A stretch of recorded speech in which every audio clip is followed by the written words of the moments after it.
चौथे दिन माँ कूष्मांडा देती है लंबी उम्र का वरदान। जाने पूजा विधि, मंत्र, कथा।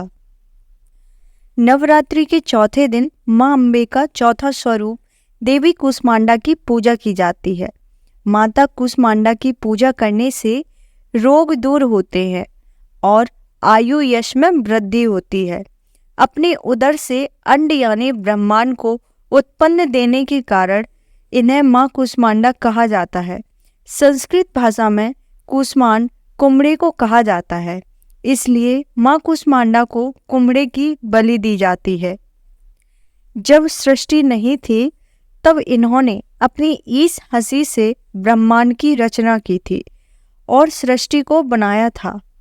माता कूष्मांडा के तेज और प्रभाव से दसों दिशाओं को प्रकाश मिलता है और ब्रह्मांड के सभी प्राणी और वस्तु माँ कूष्मांडा की ही देन है।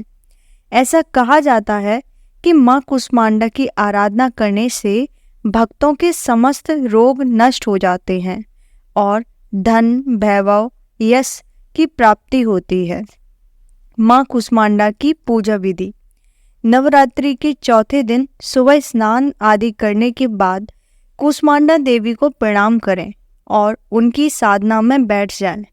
माँ कूष्मांडा को हरा रंग अत्यंत प्रिय है, इसलिए इन्हें हरे रंग के पुष्प अर्पित करना चाहिए और भोग में भी हरे रंग का प्रसाद अर्पित करना चाहिए।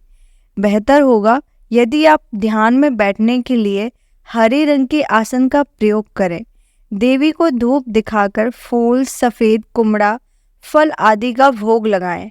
माँ के समक्ष घी का दीपक जलाएं और अंत में माँ कूष्मांडा की आरती करें। आप चाहे तो मंत्र का 108 बार जाप कर सकते हैं। कूष्मांडा देवी की कथा।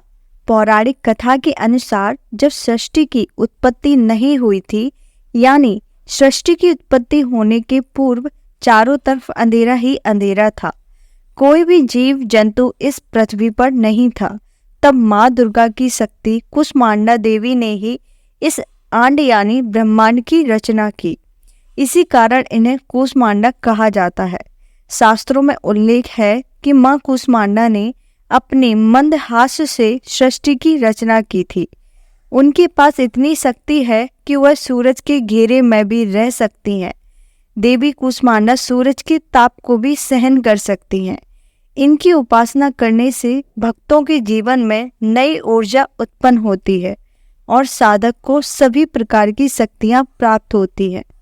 वीडियो पसंद आया हो तो सब्सक्राइब, शेयर और ढेर सारा लाइक करना ना भूलें। धन्यवाद। जय हिंद।